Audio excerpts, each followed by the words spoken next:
They turned her breakdown into viral fame, so she turned their careers into ashes. One leak at a time, she exposed their cheating, fraud, and fake apologies. But when the ringleader tried a comeback, she dropped a final video so brutal, even his own mother took her side. It started with a soda. Not spilled. Not thrown. Just opened. A can of Diet Coke that fizzed too high in a grocery aisle. I flinched. It soaked my blouse. I swore under my breath. Normal reaction, right? What I didn't know was that the guy next to me had rigged it. Loosened the tab, walked away, camera rolling the whole time. That 30 seconds? It got 4.6 million views in less than a day. The caption? Karen has a meltdown over a can of Coke, face with tears of joy, skull and crossbones. They didn't show what happened next, how I tried to walk away and slipped on the wet floor. How my shopping cart tipped. How the man with the camera, Eli as I'd later learn, zoomed in on my face while I was crying and muttered, "Perfect." By the next morning I was a meme. My face, frozen mid-shock, plastered on every reaction image from TikTok to Twitter.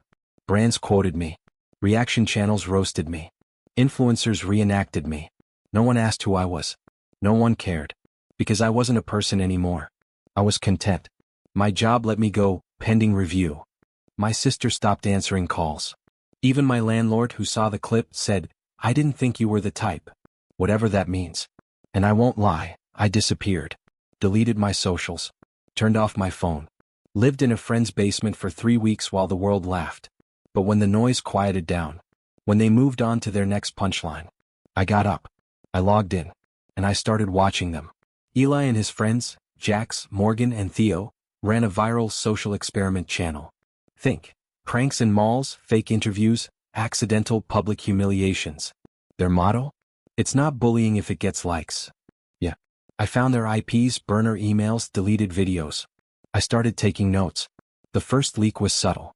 A clip of Theo in a bar, cozy with someone who definitely wasn't his fiancée. Posted anonymously to a bridal subreddit. 2 days later, the engagement was called off. The second was sharper. Screenshots of Jax running a fake giveaway through their merch line. He kept the money. Thousands. Reddit tore him apart. Morgan took the longest. She was the smart one, calculated, quiet, always positioned as the voice of reason. But I traced a Venmo trail that led to a hush payment for a girl who appeared in one of their street interview videos. She didn't know she'd been filmed. Didn't know it had gone viral. Didn't know it made Eli nearly $50,000 in ad revenue. The payment?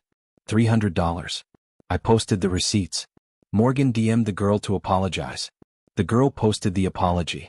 The apology went viral. And the entire comment section turned. By the time I revealed who I was, they were already drowning. Sponsors dropped them. YouTube demonetized their channel.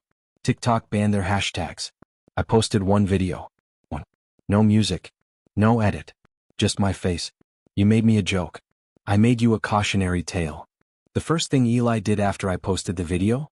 He went live. Sat in his car with bloodshot eyes and bad lighting, voice cracking just enough to feel real. I messed up. I never meant for her to get hurt. This is what cancel culture does. Tears people down before they can make it right.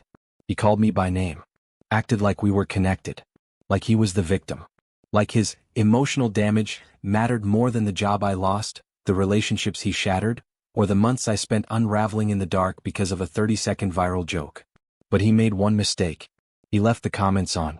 And the world was done with apologies. You didn't make a mistake. You built a career on humiliation. You edited out her fall. You added the laugh track. You only care because you got caught. And then the messages started coming in. Anonymous accounts. Email burner drops. Former classmates. Old coworkers. A few content creators who used to be part of their little prankverse before they got pushed out. All with the same story. They did it to me too.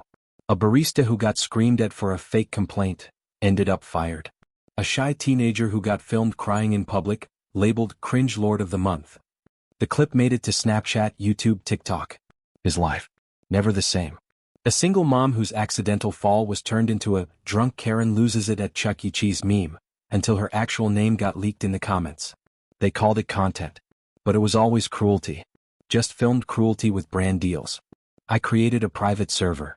Gave them a space to share files, stories, screenshots. We gathered everything. And then we went wide. A Medium article titled, "The Faces Behind the Humiliation Economy." Attached were documents. interview transcripts, DM screenshots showing how Eli and company targeted people based on looks, vulnerability, and memeability. One message from Eli read, "She's perfect. She already looks like a breakdown. Just add soda." Yeah. That one broke the internet. Within 48 hours. Twitter locked Eli's account. YouTube terminated the channel. Instagram wiped their entire library. And Reddit? Oh, Reddit archived them. Every video. Every insult. Every smug social experiment. Now frozen in amber. A museum of what happens when people play God with other people's dignity. I didn't speak after that. Didn't need to. The story was out there. Bigger than me. Bigger than them. It had legs. And teeth. And Eli? He vanished. No posts. No stories. No redemption arc. But I wasn't done. Because justice isn't just punishment. It's prevention. Most people would have stopped there. The prank squad was dead. Their channel wiped. Their sponsors gone. Their names blacklisted in every creator Discord with half a conscience. But if you think this was ever just about Eli and his crew, you don't understand how virality works. It spreads. Through reposts, reaction videos, compilations, hot takes filmed by people in ring lights, profiting off pain they weren't even part of. And behind all of that, platforms. The ones that let it happen. That boosted it. That monetized it. And quietly pocketed a share of the ad revenue while people like me lost our jobs, our faces, and sometimes our ability to walk into a room without someone whispering, "Isn't that the woman from that video?" So no, I didn't stop. I made a new account. Not under my name. Under it, Not Your Punchline. And I started uploading. Not just Eli's story. Not just mine. Everyone's. I dropped a series called Faces of Viral Fallout. Each video was 60 seconds. One story. No names. A girl whose TikTok clip of a panic attack got memed by a comedy channel. A retail worker mocked for stuttering. A woman shamed for crying after being proposed to in public, because she'd said no. Clips that went viral. People that went silent. Until now. The first video got 300,000 views. The second? 2.1 million. By the sixth video, BuzzFeed was DMing me for an interview. I said no. This wasn't about clicks anymore. This was about turning the mirror. Because these platforms? They love performative outrage. They love trending hashtags about mental health and empathy. Right before boosting a video of someone being publicly humiliated for dropping their groceries or tripping in heels. They call it the algorithm. But I called it targeted neglect. I tracked monetization splits. Mapped out how much was made off the video that ruined my life. Over $86,000 in total ad revenue, affiliate boosts, and TikTok creator payouts across all copies. Guess how much I saw? 0.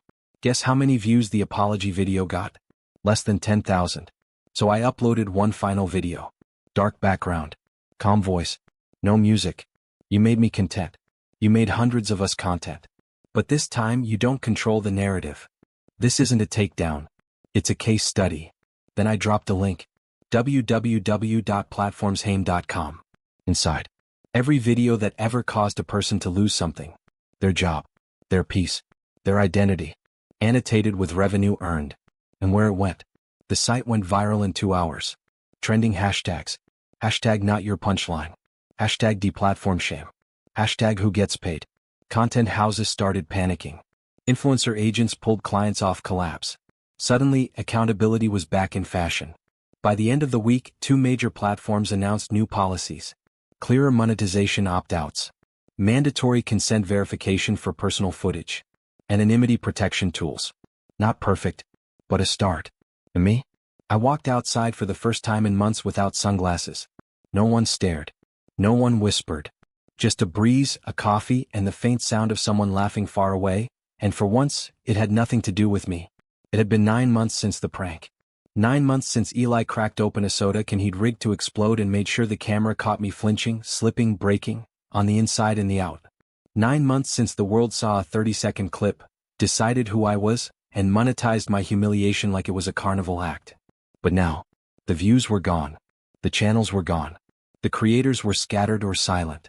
And the girl they tried to delete? She'd become the narrator of their downfall. I kept the site updated daily, platformshaim.com, with new submissions from victims. The inbox never slept. One night, I scrolled through stories under dim light while Alex slept beside me. Not my son, not technically, but I'll get to that. A disabled teen humiliated on a live stream. A teacher fired after a clip was taken wildly out of context. A man misidentified in a protest video, who lost his job and his home before anyone even asked his name. Every one of them had the same ending. A joke for someone else, a disaster for them. But then, one story stood out. It came from a burner email. The subject line said, "He's trying again." The body said only, "Check, Lex Tech, on stream up. He's back." I clicked the link, and there he was. What? New handle. New face angle. Same energy. Rebranded under Lex Tech, a social commentary and live reaction channel where he analyzes viral culture. His first 3 videos? A reaction to my leak series. A debunk of platform shame. A smug sit-down called The Myth of the Victim Creator. He didn't name me, but I didn't need him to. He mocked the tone of my uploads. Called my followers rage-fueled nobodies. Said my work was just cancel culture with better lighting. And the comments? Split. Some hated him. But others ate it up. Because that's the thing about the internet, it doesn't remember pain. Just content. I didn't rage. Didn't post. Didn't reply. I got quiet. And I planned. For the next 2 weeks I tracked everything. Who edited his videos. Where his hosting platform stored backups. What sponsors showed up in pre-roll ads. It was harder this time. Eli had learned, but I'd learn more. I found a Discord server where he coordinated clips with other rebranded prank creators. Some from his original crew, some new. They called it the factory. It was private. Invite only. Full of unlisted videos, monetization tips, scripts on how to stage natural moments. And in the center of it all? A file marked draft, last laugh. I downloaded it. And I watched. It was a video Eli hadn't posted yet. A woman in a grocery store. Blonde. Mid-40s. Distracted. He spilled coffee near her. She slipped. He edited in clown music. Slowed down the fall. Then he added captions. Another one for the meme mill clown face dot. He hadn't uploaded it. But he was going to. Because the woman was his own mother. He'd blurred her face in the final cut. But I found the raw footage in the same server. And she wasn't laughing. She was crying. Begging him to stop. That was the moment the idea clicked. He thought he was invincible. He thought if he changed his name, pivoted his content, stayed just on the right side of TOS, he'd never fall again. But this time, I wasn't going to cancel him. I was going to show him. 2 days later, I dropped my final upload. Titled, "You Know Him. But You Don't Know What He Did." It opened with his mother. Crying, her voice clear. He used to be kind. I don't know what he is now. Then it cut to his Discord server. Chat logs. Video plans. Merch ideas built on humiliation. Then the draft of last laugh. With his voice saying, "It doesn't matter if they cry. If it gets clicks, it's worth it." Finally, I ended with a single frame. His name, his face, his email. Underneath it. "You didn't listen when we cried. So now we're screaming." It exploded. Within 24 hours. Lex Tech was deplatformed. His sponsors pulled out live on Twitter. Reddit threads dissected every frame of the leak. And his mother? She issued a public statement. "I stand with the victims. Even when one of them is me." That was the last time I posted. Not because I was afraid. Because I was done. I turned the site into a nonprofit. Set up a legal fund. Launched a private network where people could get support, not just go viral for trauma. And Alex? He's 5 now. No connection to the prank. No understanding of what I did. But one day he'll ask. And I'll say, someone tried to make me disappear, but I chose to become the reason they did instead.